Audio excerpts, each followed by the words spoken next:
Tutorial vă voi arăta cum să vă înscrieți la seminarul online. Deschideți Google și apăsați Conectați-vă. Introduceți adresa de Gmail, fie cea nou creată, fie una pe care o aveați deja. Este de ajuns să introduceți doar username-ul, nu este nevoie să introduceți toată adresa. Apăsați înainte și introduceți parola. Apăsați iarăși înainte și ați intrat în cont. Apoi apăsați pe aplicații și căutați Google Classroom. Apăsați pe Google Classroom și ați intrat pe platforma de studiu online. Ca să vă înscrieți la curs, apăsați pe plus și selectați Înscrieți-vă la curs. Apoi introduceți codul cursului pe care îl voi trimite separat. Acesta este doar un cod demonstrativ.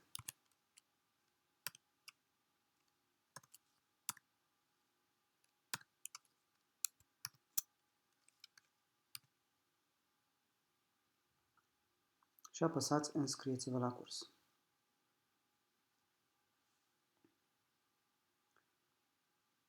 Dacă codul l-ați introdus corect, automat va apare cursul. Cursul are 3 secțiuni: flux, activitate la curs și persoane. Ceea ce ne interesează este flux și activitate la curs. Pe fluxul funcționează exact ca și Facebook-ul. Aici aveți postări din partea profesorului sau din partea colegilor. Fiecare poate posta, pune o întrebare sau scrie o informație.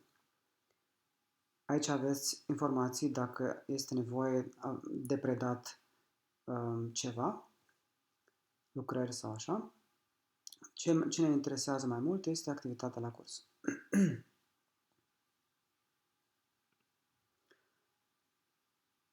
În această secțiune aveți temele respective și pentru fiecare temă aveți sarcini. Aveți mai multe tipuri de sarcini. Aici aveți un material de citit cu indicații. Este un PDF, dacă apăsați pe el, se deschide materialul și îl puteți citi. Dacă dați click aici, îl puteți și descărca, respectiv printa. Apăsați pe săgeata din stânga și vă întoarceți înapoi. Un alt tip de problemă este o fișă de lucru. Aici, în partea dreaptă, aveți un termen limită până când trebuie făcută și predată. Dacă aici aveți indicații și tema fișei de lucru. Dacă apăsați pe fișa de lucru, se deschide fișa de lucru. Câmpurile cu steluță sunt obligatorii. Aici puteți introduce adresa de e-mail.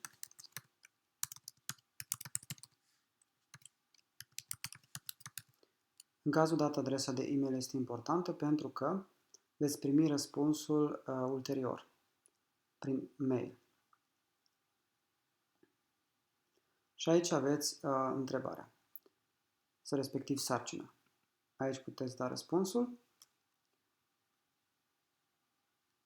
Spre exemplu, numiți care sunt urmările deschiderii peceților și prin ce se caracterizează. Notați versetele în drept cu fiecare răspuns. Este vorba de cele 7 peceți din Apocalipsă. Să dăm un exemplu. Avem prima pecete este arătarea unui cal alb care aduce victorie. Să presupunem că este capitolul 6, versetul 2. Detaliile nu contează acum. Apoi avem 2. A doua pecete, arătarea unui cal negru, care înseamnă moarte. 6, 4. Și tot așa. Aici, în colțul drept, aveți numărul de puncte. 12 puncte înseamnă că se așteaptă 12 informații. Sunt 4 informații pentru urmărirea deschiderii peceților, 4 informații prin ce se caracterizează și 4 informații numărul versetelor. În total 12 puncte. După ce ați terminat de răspuns, apăsați trimiteți.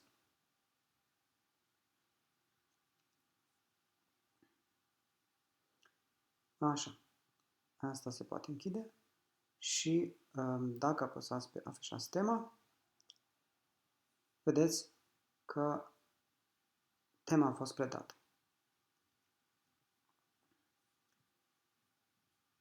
Revenim la sarcini. Sarcinile pe care le-ați predat și le-ați soluționat deja, vedeți că devin de culoare gri. Un alt tip de sarcină este întrebarea. Spre exemplu, vedeți întrebarea, care este rostul capitolului 7 din Apocalipsă? Aici aveți alte detalii, explicați de ce apare un capitol întreg dedicat mințiilor evreiești, dezvoltați conceptul teologic sugerat de capitolul 7, subliniați unde apare acest concept în Noul Testament. Și aici puteți introduce răspunsul dumneavoastră. Este vorba de rămășița lui Israel care se va mântui. Apare în Romani 9:10, 9:11 de fapt.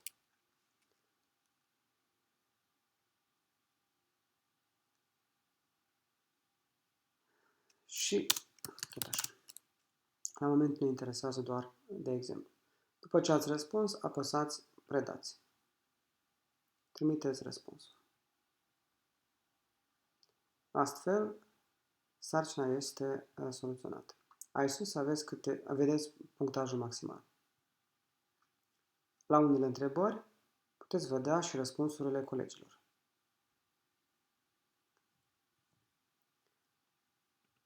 Mergem înapoi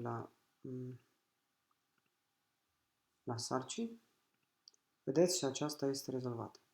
Un alt tip este redacțional. Dacă apăsăm pe afișați tema, aici aveți sarcina, interpretați capitolul 8 folosind materialul pe care l-ați avut de citit mai sus. Răspundeți redacțional. Folosiți fiecare propriul fișier. Pentru aceasta este nevoie să creați un fișier. Mergeți aici în partea dreaptă și adăugați sau creați un fișier. Creați un document. Vedeți, documentul se creează.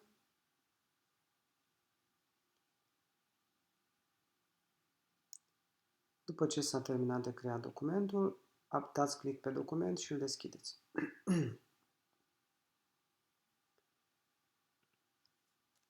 Și aici puteți să scrieți textul ca răspuns la întrebare.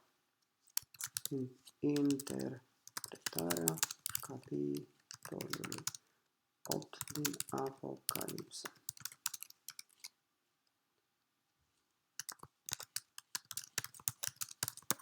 Etc. Are aceleași funcții ca și Word, deci puteți folosi toate funcțiile pe care le găsiți și în Word. Aici puteți, de exemplu, formata titlul și tot așa. Dacă doriți să lucrați la document mai târziu, îl închideți și informațiile se salvează automat. Dacă doriți să reveniți, apăsați din nou pe document și puteți adăuga mai departe text sau modifica și tot așa. După ce ați terminat de redactat, apăsați predați.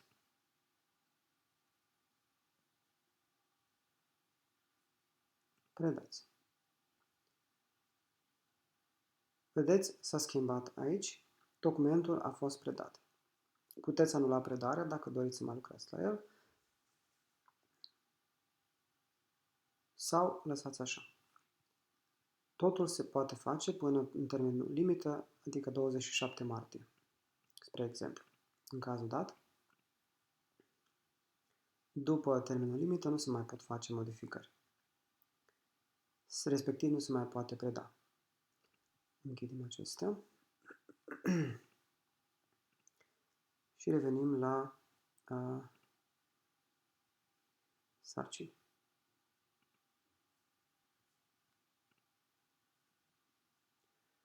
Aici aveți o altă temă, spre exemplu, cu alt termen limită. Termenul acesta limită are și o oră, deci se poate preda până 31 martie la ora 15. Dați click pe el și aici aveți detalii.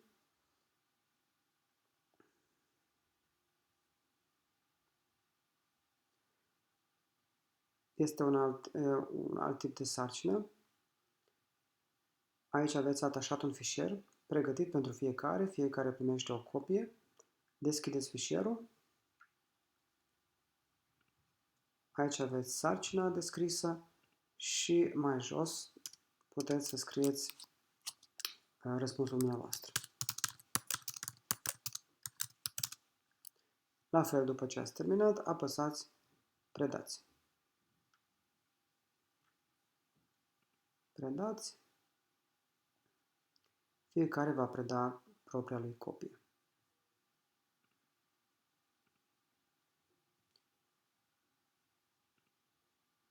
Și astfel sunt rezolvate, soluționate toate sarcinile.